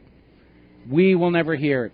Apparently in Boston, the Green Line subway service is suspended out of concerns of structural damage. So, they're ramping this thing up. They're saying they've got unexploded bombs all over the place. And it is. It's a media push. Bombers, bombers, bombers, Boston, Boston, Boston. Like I said, who is, oh yeah, here we go. Homeland Security is coming on in and saying, okay, this is all being stage managed. This is another fraud. Save the raw video from all of this. They're going to be spinning this some way. And again, all we're waiting to see is who gets the blame. Who gets the blame? Alrighty, let's see. Back to the Fukushima radioactive leak. Apparently they're now estimating that 150,000 square kilometers of the Pacific Ocean are contaminated with nuclear material from Fukushima. That's a little less than an accurate picture for 2 reasons. One, many of the isotopes released from Fukushima have very short half-lives, like cesium. And by now, they have all decayed to less harmful products. The other part of it is all of these nuclear materials are very heavy and very dense, and over time they will sinter out of the ocean and fall down to the bottom, which is okay until you realize that much of the seafood we eat, crab, lobster, flounders, are bottom feeders. And they will pick up that contamination. And you need to remember that a tuna fish off the coast of Fukushima that becomes contaminated is still just as contaminated by the time they have swum over to the other side of the Pacific and they're being harvested near San Diego. And tunas harvested in San Diego have been found to be contaminated with this radiation. They don't know how to fix it. This is a real crisis. They don't know how to fix it. The government only knows how to fix crises they invent out of thin air, like human-caused global warming. We want a carbon tax. And they're still pushing that one. Fox News had an article today, cold outside, blame global warming. 10 years ago, global warming means no more snow and no more winters. And now, in the aftermath of these record-setting winters, global warming makes the weather colder. They're just raising on a busted flush on that one. The Arctic sea ice expanse area is increasing this April, even though it is supposed to be spring, during the time when the Arctic ice will melt. 9 inches of snow in Minnesota, which proves I'm smarter than Al Gore. Somebody just sent me in some pictures from, I think it's North Dakota. They're making snowmen up there. Now, not too long ago, there was a story where a U.S. expert, meaning somebody on the government payroll with lots of gold shiny things hung on the wall to convince you that he's somebody you should listen to, was predicting back in 2005 the sea level was going to rise 1,000 meters, a kilometer rise in sea level from global warming, human-caused global warming. And yet we know Al Gore just bought himself a new beachfront mansion. So obviously he's not buying this either. But if you get out your calculator and you do the volumetric calculation, you will see there isn't actually enough water on the planet to raise the sea level a kilometer high. It's just another bit of the extreme scare tactics they're using to get you to do what they want to do. And this Boston Marathon explosion, it's another scare tactic to get you to do what the government wants. We've got to go after North Korea. We've got to go after Syria. Apparently they're shutting bridges over the Charles River down against the possibility of more bombing. They're trying to maximize its effect. It's like after 9/11 when they shut down all the airports to strand people. It was done to increase the psychological effect. Yeah, this just reeks of false flag. They're showing an aerial view of the bomb site, and it doesn't look like there was that much damage. It wasn't a very impressive bomb. And I'm sorry for the people who got hurt and killed, but it wasn't a crowd. So we'll see what's coming out of that. But again, classic false flag attack. The only question is who's going to get blamed for it. Apparently the fire department's going to have a news conference real soon where they'll talk about it. But again, who will they blame for this? Who will they blame? Meanwhile, something that they're not spending a lot of time reporting on is the Dow just closed at 265 down. We don't need to talk about the economy. We don't need to talk about all that stuff. We have a bomb to talk about. We've got blood and gore to wave at the American people. Let's see. We talked about this last week. The new guidelines, federal guidelines for science courses in the United States have come out. And again, it's all pushing human-caused carbon dioxide is driving global warming. That's not education. That's indoctrination. They're not teaching our kids what's going on in the world. They're teaching them what to believe. By the way, do you remember all this brouhaha about alternative energy? We've got to be free of fossil fuels. Fossil fuels are fueling global warming. Apparently not, to judge by this last winter. And they were saying we've got to, windmills and solar panels and everything. Well, apparently the United States power utilities have gotten together and they're starting to warn the U.S. government that people putting solar panels on their homes is threatening to destroy these private utilities, the electrical companies.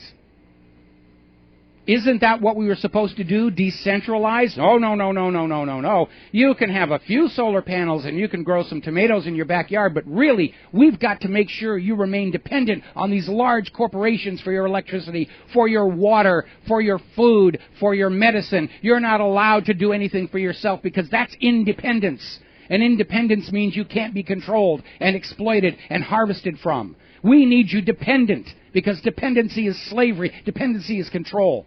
And so here, after all this incredible talk about global warming, and we've got to go to solar energy, and we've got to, break free of fossil fuel, and now the electrical companies themselves are saying solar panels on your home are bad for business.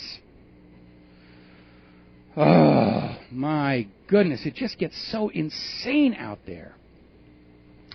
Now, a little bit of positive science news here. As you're probably already aware, here on the island, on the big island of Hawaii, we have one of the world's finest astronomical observatories. And they have just cleared the final legal hurdles for the construction of the new world's largest telescope. Construction to start next year. More about that when we come back from these words from our sponsors. And aloha, America. Welcome back to the show, and finishing up on this story. Down on the big island of Hawaii, we have one of the world's finest astronomical observatories. They've got the Keck telescopes down there. It's an amazing, amazing place. And they have finally cleared the legal hurdles to build a new 30-meter telescope. This will be the world's largest. It's adaptive optics. The engineers are already down there. I was down on Hilo on Saturday, and 1 degree of separation. The people are already showing up to start build this. It's going to be an amazing instrument.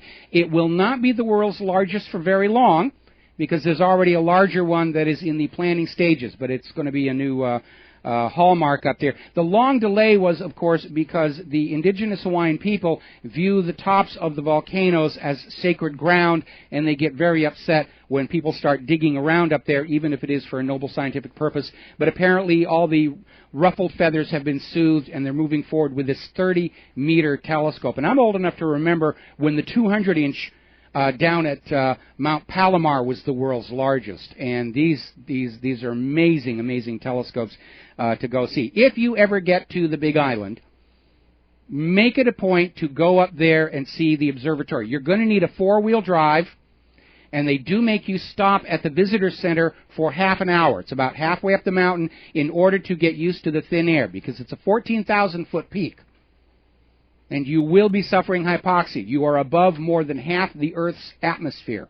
It's just an amazing, amazing place. Alrighty, getting back to the situation in Boston, they're now reporting 2 dead, 28 hurt. And they're already, again, they're maximizing the news impact of this. New York City and Washington, D.C. are tightening security procedures in their city.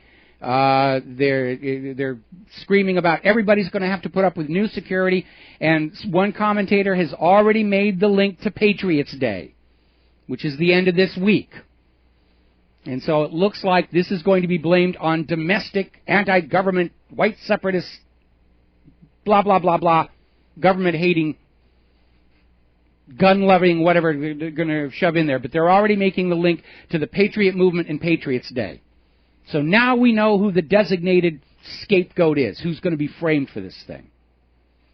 So the classic false flag. I am not. Okay, 2 more devices have been found and dismantled, from which we will get the evidence that links the bombs to the designated patsies. All righty, moving right along. We have been talking lately about the so-called patent troll legal firms. These are firms who go out and find obscure patents that have never resulted in a product, and they go out and they look for infringements and they sue people. A very absurd example is this company that is going around threatening to sue any business that uses a scanner to create an attachment to email. Now, we all think that's kind of a common sense thing to use scanners for. Scan a document, attach it to an email, and send it out. But apparently there is actually a patent that covers this specific process of using scanners to create attachments for emails. This patent troll company has basically gotten itself the position of representative of the patent, and they're going out there and charging these businesses $1,000 for patent infringement on this idea of using a scanner to create. It's absurd. And now it's come out that 56% of all patent violation lawsuits are coming from these patent troll companies. And it's just another way of gaming the system. And sometimes people will patent something that has not been patented, but is in the public domain, and they claim to patent it. They come up with some excuse to say this is a new original idea and is very different from what was out there. I remember when I was involved in computer animation many, many years ago, somebody tried to actually put a patent on the idea of anti-aliasing the pixels, even though it was common public art long, long before, and they said, well, we've got a new way to do it, but any anti-aliasing at all becomes a violation of our patent. That one, fortunately, was thrown out of court by a judge who could scarcely conceal his laughter. But, I mean, sometimes these lawyers, it just gets absurd. And they're not interested in justice or fairness. They're just out there to game the system to make themselves huge amounts of money. And let's see, looking back at the corporate media, they're now using Google Street View to show what the street looked like. This is going to be nonstop for the rest of the day, probably for the rest of the week. And again, who gets the blame for this? Who gets the blame for this latest false flag attack? Certainly, it is heaven sent for TSA and the Department of Homeland Security, who are coming under all this criticism for this draconian security inspections at bus stations and train depots and all the rest of it. And by the way, I had a very strange experience with TSA Saturday. Going down from Honolulu to the Big Island, piece of cake, metal detectors, that was it. Coming back the other way, though, I got the full Nazi treatment. And when we come back from this next commercial break, I've got a little message I want to share with the TSA. A little dose of reality about what's going on. Because these losers that they are hiring for TSA don't really seem to have much of a clue at all about the real world and the dangers of these technologies they're playing around with. So we're going to be looking at that and following up on the Boston bombing after these words from our sponsors. And aloha, welcome back to the show. And going around the channels on the corporate media, all they are talking about is the Boston bombing. There's nothing else. The very low ending of the stock market, it's in the bottom crawl, and that's it. It's all about the bombing and how security must be tightened around the country and how they're deploying anti-terror forces around landmarks in Manhattan and Washington, D.C., and everybody's going on full alert. And, of course, the Department of Homeland Security is rubbing their hands together at the increase in budgets they're going to get. And the TSA is out there saying, see, we were right to do these things. And as I mentioned before the break, had a very bizarre experience with TSA myself on Saturday. Going down from Honolulu to Hilo, all they had was the metal detector. TSA workers, very cool, very professional. They just, did the thing and, nice attitude, very polite people. A lot of aloha, no problem. I don't have a problem with that. Coming back from Hilo, got the full treatment, had the body scanners. And I almost said I was going to opt out, but apparently they didn't have the opt-out crotch groper there. And so I wound up getting into a discussion with this very cute lady in a TSA uniform who's out there saying, sir, it's not X-ray, it's just radio waves. And I kept saying, I know it's radio waves. They're terahertz radio waves. And MIT and Johns Hopkins have confirmed that these terahertz radio waves are, in fact, able to damage skin DNA. And she kept saying, sir, it's not an X-ray. It's just radio waves. So's a microwave oven. You want to sit in that? And the thing that really punched my buttons and got me angry enough to seriously consider decking this person was that air of assumed superiority. You couldn't possibly know about it. I'm the TSA. Well, listen, I went over to the Department of Homeland Security, to the page where they recruit the TSA workers. And it says, requires a high school diploma or general education certificate. No college degree required. Now, you have to have a 4-year college degree to get a job as a cashier over at the McDonald's. So these TSA workers are the people who don't qualify to be burger flippers. These are not paragons of intellectual and academic achievement. In fact, looking at this girl, to me it looks like she spent most of her high school learning how to paint herself to look like the cover of Vogue. And so I have a message to you, TSA. If you don't want to seriously tick off the public any more than you already have, stop acting like you're the smartest ones in the room, because you are not. you are in all probability the dumbest people in that room, and that everybody going through your little scanners and pat-downs are at least equal, if not superior to you in intellectual accomplishment. And this girl is just obviously not conversant on the subject of terahertz radiation. She kept going back to the pre-programmed talking point, oh, it's just radio. I know it's just radio. That's what I'm trying to tell you. And this attitude that we are stupid and they are smart is very irksome. Anybody who has gone to the lengths to have a college education, to be educated, to know what they're talking about, nothing angers them more than an obvious moron trying to pretend that they're smarter than you are. It's infuriating. So it was a very bad experience coming back. And I know what's going to happen 10 years from now. These TSA workers standing next to these terahertz machines are going to be coming down with skin cancer. And they're going to be saying, but the government said these machines were safe. Yeah, this is the same government told you Saddam had weapons of mass destruction. This is the same government that told you those shoe store fluoroscopes were safe to use. The government doesn't know. They are not omniscient. They don't know all the aspects of terahertz radiation and its biological effects because it's a brand new technology. Just like fluoroscopes were brand new technology back when the government said those were safe.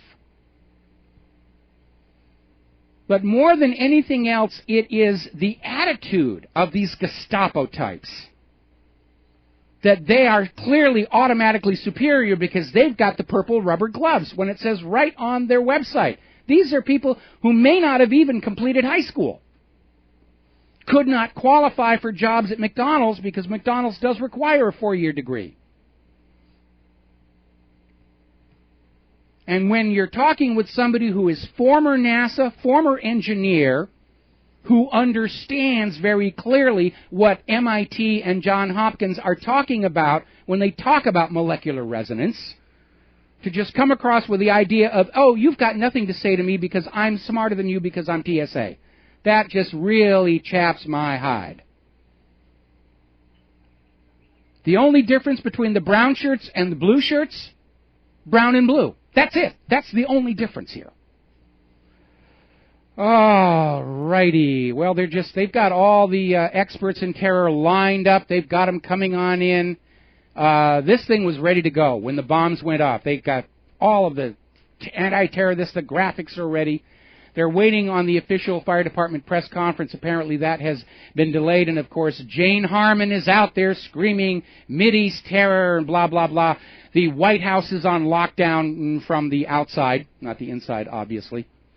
Yeah, they're milking this for everything they can get. And, again, this, to me, is an obvious false flag attack to be blamed on some as yet unknown party, although they're already making the linkages to Patriot Day. And again, if there was a real individual or group who wanted to punish the United States for drone strikes that are killing all these innocent people, regime change, economic looting, why would they pick the Boston Marathon? The Boston Marathon is not strategically important to the U.S. government. The Boston Marathon is not at all important or critical to America's financial system. Its only reason to be a target is the news cameras were already there. This is all about attracting attention and creating an instant news sensation for political purposes. I guarantee you this is another false flag. 9/11, Gulf of Tonkin, USS Maine, whatever. We've documented many times the lies used to motivate the American people, and they always turn out to be lies. This has got made in U.S. government written all over it. All we need to do is say, who gets the blame? Who gets the blame for it? Patriot groups, Iran, North Korea, Syria. It's a huge, long list of people the U.S. government wants to get going. They're desperate to take your mind off the crashing economy. And if they can't get war with North Korea going, then they'll get a big domestic crisis going. They're going to milk this all week long so that you're not looking someplace else. And as you see all this reporting on the Boston bombing, and yes, it's tragic for those people who were there, And I've got friends and family in the region. It's a tragedy for those who died, and I'm sorry for those who got hurt. But as we see more reporting on this, there are really just two questions you need to keep in mind. Who's going to get the blame for this? And what are we being distracted from? Now, getting back to the gun grabbers and the links to SSRIs, and like I said, I had a listener write in and say, I wonder if these bombers were on SSRIs. And by the way, Twitter is already saying they were suicide bombers. So there's the link to those gosh darn Arab Muslims. We've talked about the problems with SSRIs. We know the government understands these are a problem because the gun grab up in New York, they're going after people who are on prescription antidepressants and taking their guns away. Up in Montana, that long form that you have to fill out to get your permit to own a gun includes, are you on prescription antidepressants? So they know it's a problem. But there's an aspect you may not be thinking about. And we've been talking about this for a very, very long time. People who are on SSRI, antidepressant drugs, and that's right now 10% of the human population, American population rather. And they take these drugs, they don't metabolize them all, and the excess goes into their toilet, goes to the water treatment plant, which is not designed to take pharmaceutical chemicals out of the tap water, and it comes right back and out of your tap in the bathroom or the kitchen.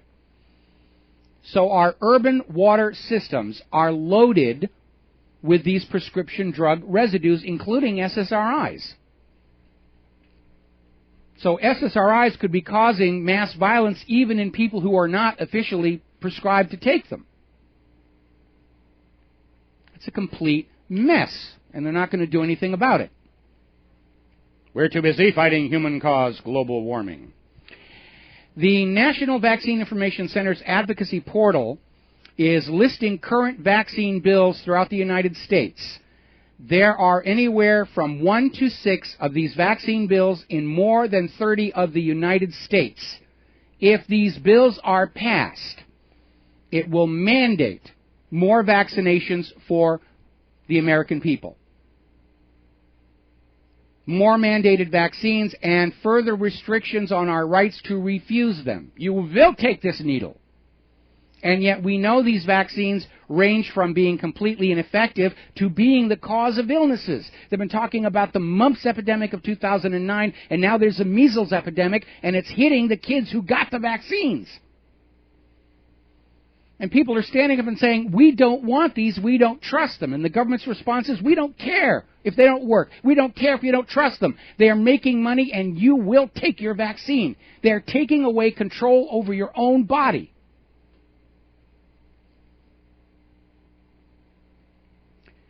Now, whether you agree with his methods or not, Paul Watson, in his campaign against Japanese whaling, appears to be scoring some successes. The whaling season in the Antarctic has just ended, and apparently the Japanese got less whales than they have at any other time since they started this program under the guise of research. So score one for Paul Watson on that issue. We got some callers waiting on the line. Michael in North Carolina. Aloha, Michael. Welcome to the show. What's on your mind? Michael. Hello, Michael. How are you? I'm doing fine. Just a quick commentary. I've been watching, the footages as you have. I guarantee you, when this all washes out, it's not going to be North Korea. It's not going to be Iran. It's going to be right-wing extremists. Because what are we on the precipice of? We're on the precipice of the gun vote. Mm-hmm. I guarantee it. I don't know. They've put too much into this to limit it to that. Like I said, they've already made the linkage to Patriots Day at the end of the week. And what the government is after are gun rights. And so I think they're going to find whenever this gets tracked back to whoever's being framed for this, they're going to turn out to have arsenals of assault weapons, and they're anti-government plotters. And it's going to be the push is going to be to basically disarm all of America because too many Americans are opposed to the government, and we've got to maintain control and justice. Blah blah blah blah blah blah blah.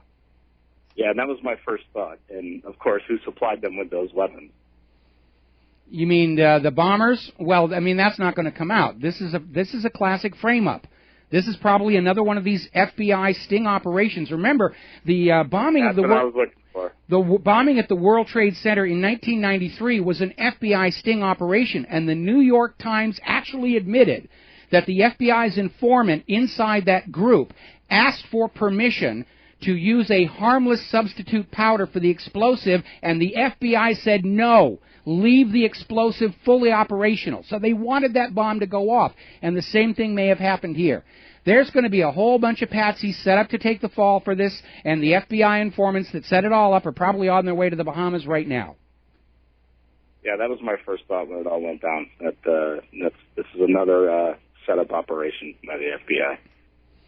Yeah, You know, I agree. I agree. A guy in an apartment that's been worked for years that has assault weapons and handguns with clips, in greater capacity than 10 rounds, and then that's going to be it. And then that's the final nail in the coffin of the whole gun control debate. You're going to have people standing on the floor of the Senate and of the House saying, we need to do this. I guarantee you that's... Oh, no, that'll be part of it. That'll be part of it. But it's not the whole thing. They're going to be calls about, we've got to rein in this so-called patriot movement and all these un-Americans who refuse to support the war and who refuse to support our Federal Reserve. This is going to be a big, huge push to demonize anybody who is at all unhappy with the federal government. They're pounding this too hard. They're going to push the scope as far as they can on this thing. You know, this could be the beginning of a new McCarthy-like witch hunt against anybody who's not 100% American, with 100% American defined as supporting the wars, supporting the destruction of the Constitution. We could, worst case scenario, we could see more bombs go off in other cities across America leading to Patriot Day, where Obama can declare national emergency and suspend the Constitution and the Bill of Rights. They are that desperate right now. They are backed into a corner on so many of these areas. Okay? Yes. All right, man. Take care. All right, thanks an awful lot. We are getting confirmation there was a bomb that went off at the JFK Presidential Library. So that's now being confirmed by Russia Today and some other sources.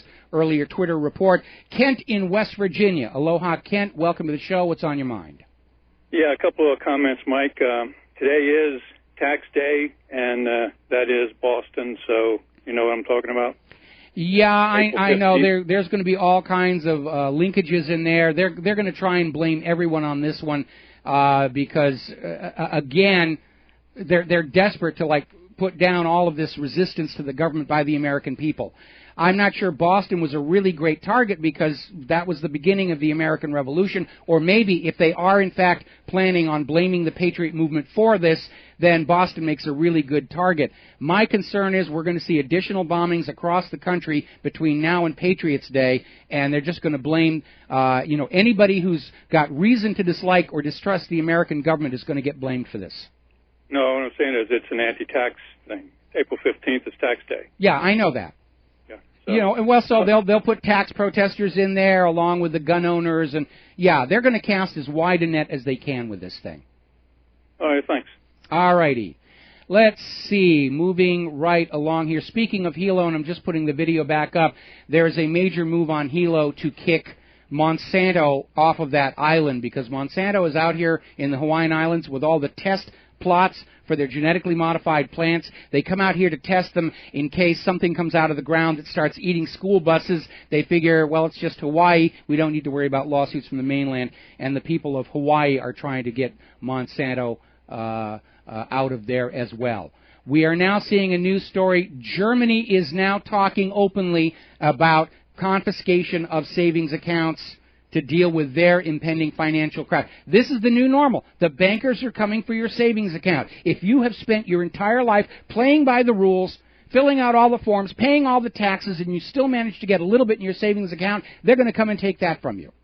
That's where we are right now, and I think this Boston bombing may be the beginning of a larger operation to basically end the Constitution and the Bill of Rights in this country. And we'll be right back. America, welcome back to the show. And following up on this Boston bombing false flag, and I'm convinced that's what it is.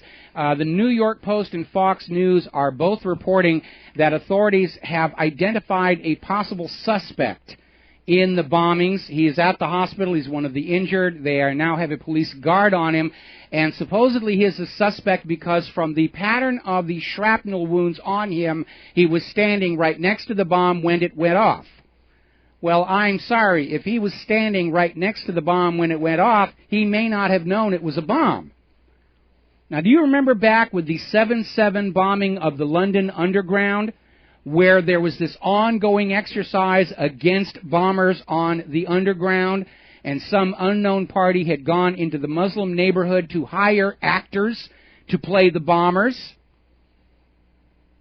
And then it turned out the bombings took place exactly where this drill was expecting them to happen.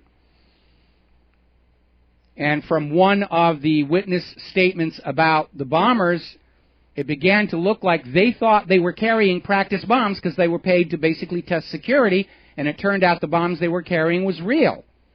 Maybe that's what happened here. We need to find out. Was there an ongoing training security exercise simulating a bombing at the Boston Marathon?